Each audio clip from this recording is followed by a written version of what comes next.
حضرت عمر بن عاص رضی اللہ تعالیٰ عنہ نے کیساریہ پر لشکر کشی کی تو قسطنطین وہاں سے بہت سا مال و اسباب اٹھا کر سمندر کے راستہ سے قسطنطنیہ بھاگ گیا تھا، جس کی وجہ سے کیساریہ کے باشندوں نے حضرت عمر بن عاص رضی اللہ تعالیٰ عنہ کی خدمت میں حاضر ہو کر صلح کر کے ماتحتی اختیار کر لی۔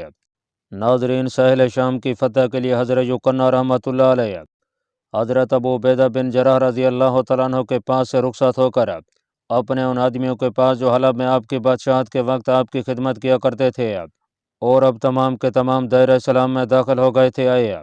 ان کی تعداد علاوہ ان 3000 سرداران حلب کے جو مسلمان ہوئے تھے 4000 تھی، اور یہ مسلمانوں کے لشکر میں شامل ہو کر اب کفار سے لڑا کرتے تھے۔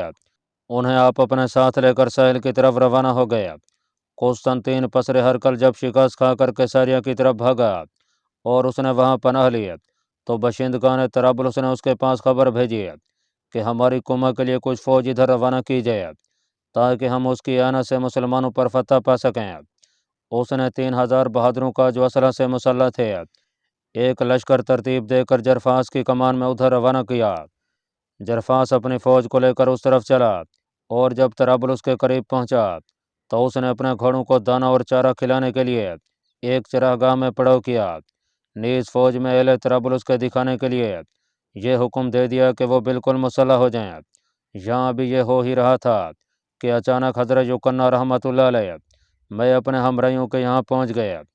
حضرت فلنطنوس رحمۃ اللہ علیہ والی رومۃ الکبریٰ بھی میں اپنے ساتھیوں کے آپ کے ہم رکاب تھے۔ ان کا ارادہ زیارت بیت المقدس اور اس میں اقامت کرنے کا تھا۔ ان تمام حضرات نے اپنا وہ پہلا ہی لباس زیب بدن کا رکھا تھا۔ جب یہ تمام حضرات اس چراگاہ میں تشریف لائے تو جرفاس انہیں دور سے دیکھ کر بذات خود ان کے حالات معلوم کرنے کی غرض سے گھوڑے پر سوار ہوا۔ ان کے پاس آیا، سلام کیا، مرحبا کہا اور دریافت کرنے لگا کہ تم کون ہو؟ حضرت یوکنا رحمۃ اللہ علیہ نے فرمایا، ہم وہ دور از وطن لوگ ہیں جنہوں نے یہ گمان کر کے کہ عرب کچھ آدمی ہوں گے ان کی پناہ ڈھونڈی تھی اور ان کے شر سے محفوظ رہنے کے لیے ان کی کفالت چاہی تھی، مگر تجربہ سے معلوم ہوا کہ نہایت رذیل اور فرومیہ لوگ ہیں، ان کا کچھ مذہب نہیں۔ اب ہم اپنے دین کی طرف پھر بھاگے ہیں اور ہم حلب کنسرین اعزاز دار محمد تاج اور انطاکیہ کے سردار اور بادشاہ ہیں قسطنطنیہ میں بادشاہ کی خدمت میں جا رہے ہیں تاکہ وہاں پہنچ کر اس کے سایہ میں اپنی بقیہ عمر کاٹ دیں۔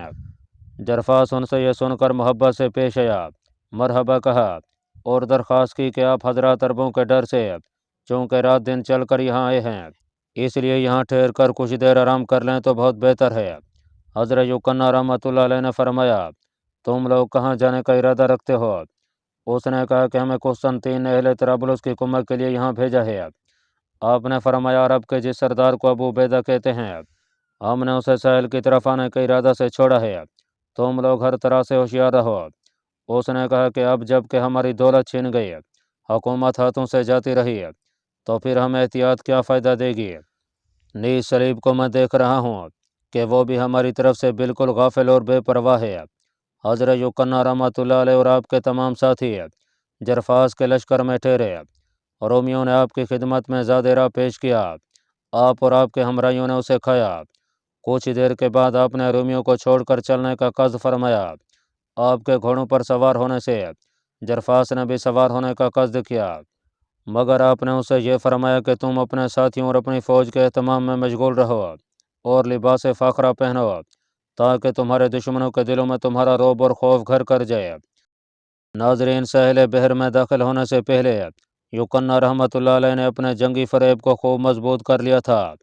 اس کا قصہ اس طرح ہوا کہ وادی بنی احمر چونکہ مسلمانوں کی صلح میں داخل تھی اور حضرت ابو عبیدہ بن جراح رضی اللہ تعالیٰ عنہ نے یہاں حارث بن سلیم کو میں ان کے قبیلہ اور بنی مال کے چھوڑ دیا تھا۔ یہ 200 گھر تھے اور یہاں اونٹ چرایا کرتے تھے۔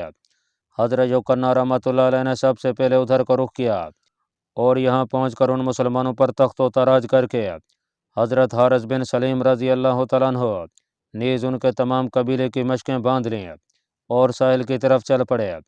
جب رات ہوئی تو آپ نے چپکے سے حضرت حارث بن سلیم کے کان میں کہہ دیا کہ تم یہ گمان نہ کرنا کہ میں مرتد ہو گیا ہوں، بلکہ میں نے آپ کے ساتھ اس لیے ایسا کیا ہے تاکہ رومی اور ساحل کے لوگ یہ سمجھ لیں کہ میں نے عربوں کے ساتھ مکر کر کے ان کے آدمیوں کو گرفتار کر لیا ہے۔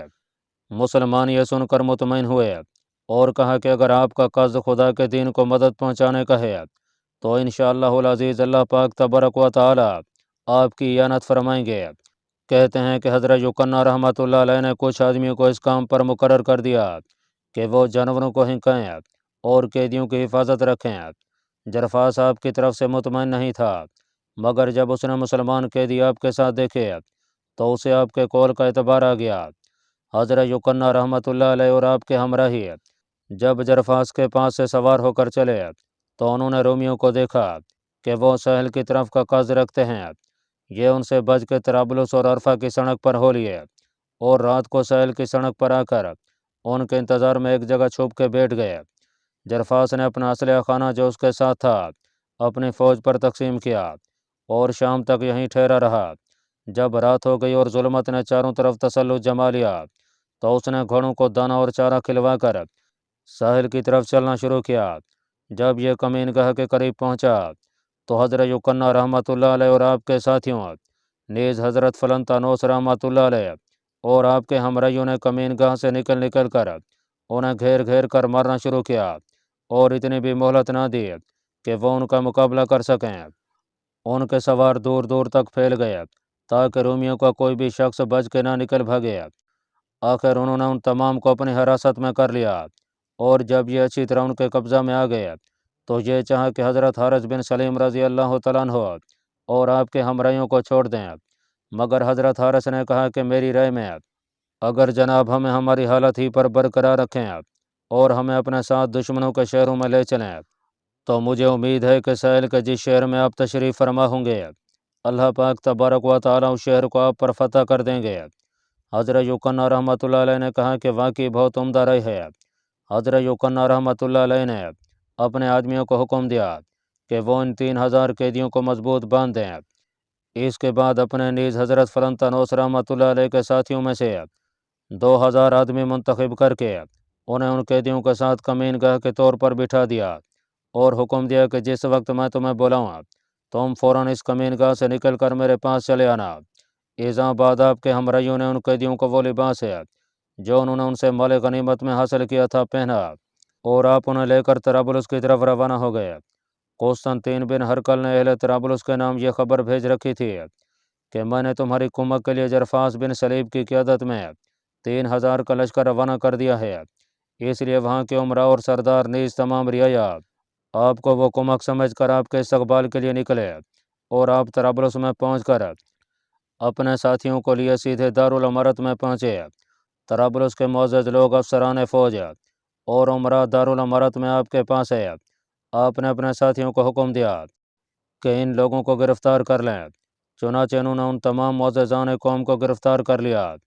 اس کے بعد آپ نے انہیں مخاطب کر کے فرمایا، طرابلس والو، اللہ پاک سبحانہ و تعالیٰ نے اسلام اور اہل اسلام کو نصرت عطا فرمائی، اپنے دین کو دنیا کے تمام ادیان پر غالب کیا۔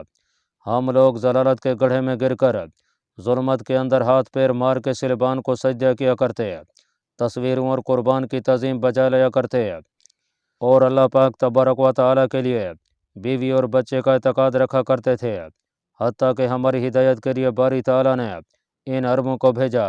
انہوں نے ہمیں ہدایت کی اور ہم ان کے نبی محمد صلی اللہ علیہ وسلم کی برکت سے ان کے دین میں شامل ہو گئے۔ وہ نبی ہیں جن کا ذکر اللہ پاک تبارک و تعالیٰ نے تورات میں کیا اور جن کی بشارت حضرت عیسیٰ علیہ السلام نے انجیل میں دی ہے۔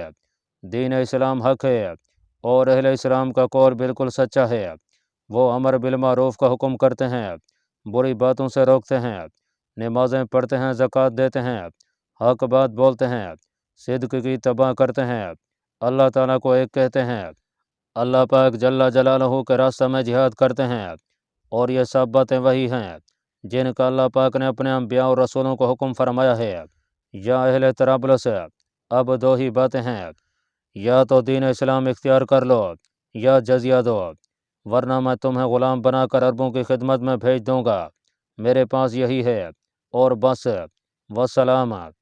ناظرین کہتے ہیں کہ انہوں نے آپ کی یہ تقریر سن کر فوراً سمجھ لیا کہ انہوں نے ہمارے ساتھ دھوکہ کیا ہے، اور بادشاہ کی فوج کو جو ہماری کمک کے لیے آ رہی تھی راستہ ہی میں پکڑ لیا ہے۔ یہ سوچ کر انہوں نے کہا سردار جیسا آپ حکم فرماتے ہیں ہم ایسا ہی کریں گے۔ چنانچہ ان میں سے بعض نے تو اسلام قبول کر لیا اور بعض ادائے جزیہ پر راضی ہو گئے۔ حضرت یوکنا رحمۃ اللہ علیہ نے اپنے ان 2000 آدمیوں کو جنہیں آپ کمین گاہ میں بٹھلا آئے تھے یہ حکم بھیجا کہ وہ یہاں چلے آئیں۔ چنانچہ وہ ان تمام قیدیوں اور مال و اسباب کے آپ کے پاس آ گئے۔ آپ نے ان قیدیوں پر اسلام پیش کیا اور ان کے انکار کرنے پر ان کی گردنیں مار ڈالنے کا حکم فرمایا۔ ان کاموں سے فراغت حاصل کر کے آپ نے تمام کفیت قلم بند فرمائی اور اسے حضرت حارث بن سلیم رضی اللہ تعالیٰ عنہ کے ہاتھ جنہیں آپ نے وادی بنی احمر میں گرفتار کیا تھا حضرت ابو عبیدہ بن جراح رضی اللہ تعالیٰ عنہ کی خدمت میں ارسال کر دی۔ حضرت حارث بن سلیم جب حضرت ابو عبیدہ بن جراح کی خدمت میں پہنچے تو آپ کو سلام کیا اور حضرت یوکنا رحمۃ اللہ علیہ کا خط پیش کر دیا۔ آپ اسے پڑھ کر بہت خوش ہوئے اور فرمایا حارث کیا میں نے تمہیں اور تمہارے بنی عم کو وادی بنی احمر میں جانے کا حکم نہیں دیا تھا؟ پھر تمہیں طرابلس میں کس نے پہنچا دیا؟ انہوں نے عرض کیا کہ حضرت یوکنا رحمۃ اللہ علیہ نے ہم پر چھاپا مارا اور ہمیں تخت و تاراج کر کے گرفتار کر لیا۔ اس کے بعد تمام قصہ مفصل بیان کر دیا۔ آپ نے سن کر تعجب کیا اور فرمایا الہی آپ انہیں ثابت قدم رکھیے اور اپنی نصرت و مدد سے ان کی اعانت اور تائید فرمائیے۔ حضرت یوکنا رحمۃ اللہ علیہ کو جب اللہ پاک تبارک و تعالیٰ نے طرابلس پر قابض کر دیا اور آپ نے اپنا تسلط جما لیا تو اس کے دروازوں پر اور شہر پناہ کی درستی کر کے آپ نے اسے خوب مستحکم کیا اور اپنے کچھ آدمی اس کے دروازوں پر مسلط کر کے انہیں یہ حکم دیا کہ شہر سے کوئی آدمی باہر نہ نکلنے پائے۔ طرابلس کی بندرگاہ پر کچھ جہاز آئے پڑے تھے۔ آپ نے ان کا مال و اسباب اتار کے انہیں اپنے قبضہ میں کیا اور بحری سفر کی ضروریات کی ہر چیز اہل شہر سے خفیہ خفیہ ان میں رکھوا کر انہیں جوں کا توں اس جگہ کھڑا رکھا۔ اس سے منشا صرف یہ تھا کہ میں نے جس کام کے لیے یہ سب کچھ کیا ہے اہل ساحل کو اس کی کچھ خبر نہ ہو۔ کہتے ہیں کہ چند دن کے بعد 50 جہاز بندرگاہ کی طرف آئے۔ آپ نے اول ان سے کچھ تعارض نہ کیا۔ جب وہ بندرگاہ پر آ کر لنگر انداز ہو گئے تو آپ نے ان کے اندر جو آدمی سوار تھے انہیں اپنے پاس لانے کا حکم دیا۔ جب وہ آپ کے پاس آ گئے تو آپ نے ان سے دریافت کیا کہ تم کہاں سے آ رہے ہو؟ انہوں نے کہا ہم جزیرہ کبرا سے اور جزیرہ یقرزہ سے آ رہے ہیں۔ آپ نے فرمایا تمہارے ساتھ جہازوں میں کیا ہے؟ انہوں نے کہا ہم قسطنطین کے پاس اس کی مدد کے لیے فوجیوں اور اسلحہ لیے جا رہے ہیں۔ آپ ان کے ساتھ نہایت خندہ پیشانی سے پیش آئے، خوشی کا اظہار کیا، خلعت بخشی اور فرمایا تمہارے ساتھ بادشاہ کی خدمت میں بھی چلوں گا۔ اس کے بعد آپ نے انہیں مہمان خانہ میں ٹھہرنے کا حکم فرمایا اور کچھ آدمیوں کو ان کے اوپر مقرر کر دیا۔ اذا بعد ان لوگوں کے پاس جو جہاز میں سوار تھے آپ نے آدمی بھیجے اور انہیں بھی مہمان خانوں میں مقیم کر دیا۔ کھانا کھاتے وقت اقسام اقسام کے کھانے اور لذیذ لذیذ بام ان کے سامنے لائے گئے اور جب وہ اسے کھا چکے تو آپ نے ان سے فرمایا میں چاہتا ہوں کہ میں بھی بادشاہ کی کمک کے لیے یہاں سے فوجی ہتھیار سامان رسد غلہ چارہ وغیرہ تمہارے ساتھ لے چلوں، مگر شرط یہ ہے کہ آپ حضرات یہاں 3 دن قیام فرمائیں۔ انہوں نے کہا ہمیں بہت جلدی ہے، ہم یہاں کسی طرح نہیں ٹھہر سکتے۔ اگر آپ کے کہنے سے 3 دن رک گئے تو ہم پر بادشاہ کا سخت عذاب ہوگا۔ آپ نے ان سے بہت زیادہ اصرار کیا اور سخت اصرار کے بعد انہوں نے آپ سے ٹھہرنے کا اقرار کر لیا۔ اقرار کے بعد آپ نے ان سے فرمایا اگرچہ آپ حضرات نے مجھ سے ٹھہرنے کا وعدہ کر لیا ہے مگر پھر بھی میرے دل کو اطمینان نہیں ہے۔ ممکن ہے کہ آپ حضرات رات کو تشریف لے جائیں، اس لیے میرے اطمینان کے واسطے آپ جہازوں کے بادبان اور مستول اتار دیں اور یہیں ٹھہریں تاکہ آپ سے بات چیت کرنے میں میرا دل بھی لگا رہے۔ انہوں نے آپ کی اس بات کو مان لیا اور جہازوں کو شہر پناہ کے قریب لا کے کھڑا کر دیا۔ ان میں جو فوجیں تھیں وہ اتر کے شہر میں آ گئیں اور ان کے محافظین کے سوا ان میں اور کوئی نہ رہا۔